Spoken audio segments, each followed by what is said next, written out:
I have to start out by thanking Dr. Anastasia Pratt for allowing us to use the special, beautiful work table in the Clinton County Historian's office on the 10th day of December, 11th day of December 2013, just to talk for a few minutes about something that's near and dear to my heart, and it's a little Christmas story called Sparkles and Shiner.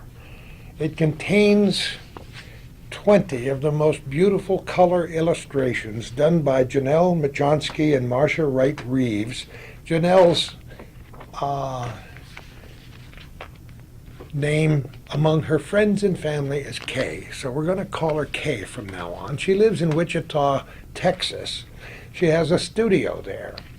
And the reason I'm familiar with her in the first place is because her dad, who flew the last B-52 bomber out of Plattsburgh Air Force Base, Les Bradford, illustrated my last children's book called Little Champy Goes to School. And Kay was visiting him one time, and he brought her to my house, and she saw Sparkles and Shiner, and she said, "I'd love to do the illustrations for that." And I said, "Okay." And so she and Marcia got together and did these illustrations, and you know, I use the phrase labor of love over and over and over again because what Calvin and I do on Hometown Cable in our little corner is in essence a labor of love. We love history, we love people, we love the North Country, and so things are a labor of love. When I left the radio business in 1997, I didn't know where I would get money for lunch that day because there was no retirement and no benefits per se. So I started writing. And the word prolific comes to mind because when that summer was finished, I had written lots of things, including ghost stories and children's books, and anything that wasn't copyrighted became mine. So I wrote some children's stories. And I don't take personal credit for much of what I write because I feel as though we're all inspired at one level or another to do what we do. And this is one of those things where I sat down on my computer one day and started to write. And the first sentence flowed from my fingers, and the second sentence flowed from my fingers until the very last line of the book that says, "After all, they were twins," finished. And it sat for a long, long time until I found the right illustrator. You want to know how many years? 17 years from the time I wrote it till the time it was published. We live in an age where a lot of people do their own publishing. Self-publishing is very common now. It's difficult to get something published with even a small publisher these days. So that's what happened here. I decided to self-publish it and have it printed with our good friends at Border Press, with Jim Rochester, Danny, and Elaine. We sat together and talked about it after. It took a while to get these illustrations done and sent to me. And we had to do a lot of talking and figuring and scheming. And then the Rochesters said, "Yes, we'll print it for you." And on a given night at 12 midnight, Danny Rochester was finally binding this at their little place on, what is that, Clinton Street? Clinton Street in Rouse's Point. And I flew up there the next morning at 7:30 and met them there and picked up the first 100 copies of Sparkles and Shiner and introduced them to our little corner of Morrisonville at a church craft fair the next morning. And people liked the story, people liked the book, and now we're into our second printing already, and who knows. They're not, as we're recording this in December 2013, they're not even in the stores yet, and we're not sure exactly how we're going to market the book. But just suffice to say, it sounds like it's not fiction, but it is.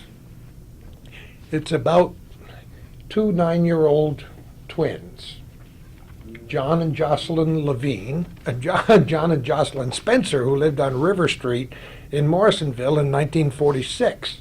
I said John and Jocelyn Levine because we have very good friends named John and Jocelyn Levine who don't know until this very moment, when they see this program, that the twins in this book are named after them.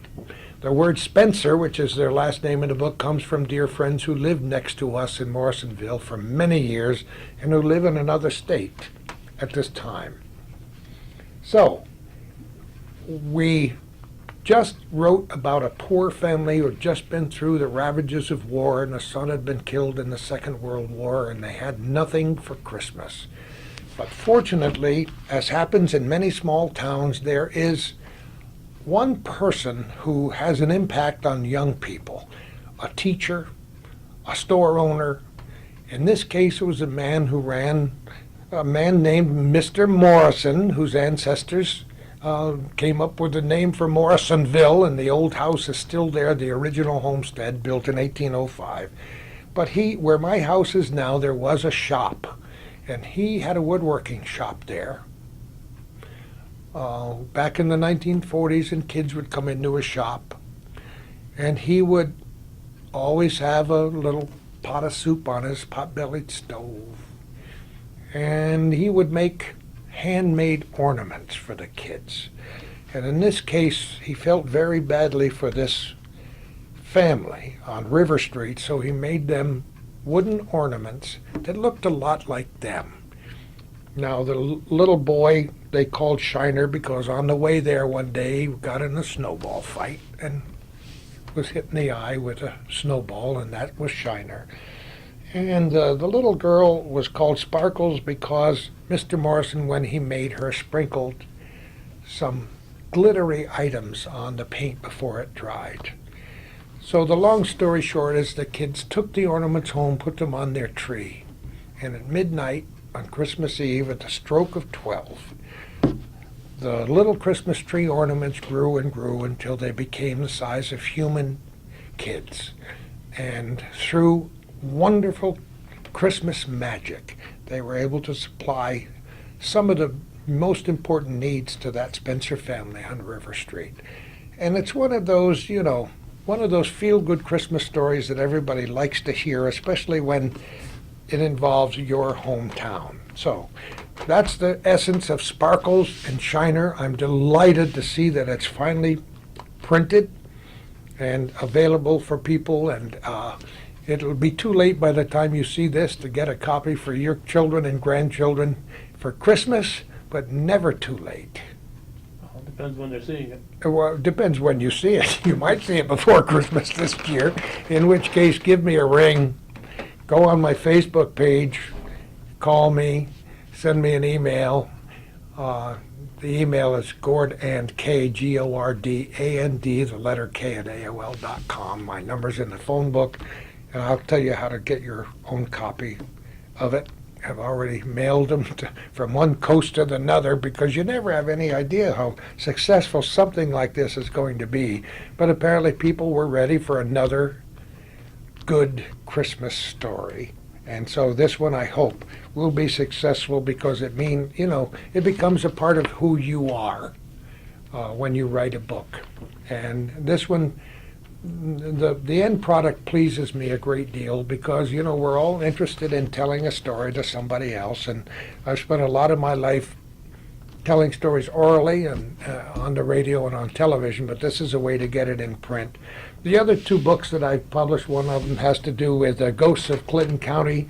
It's a collection of 32 stories from this area, including 5 that aren't in Clinton County. It's unique in that they spelled Potsdam wrong on the back.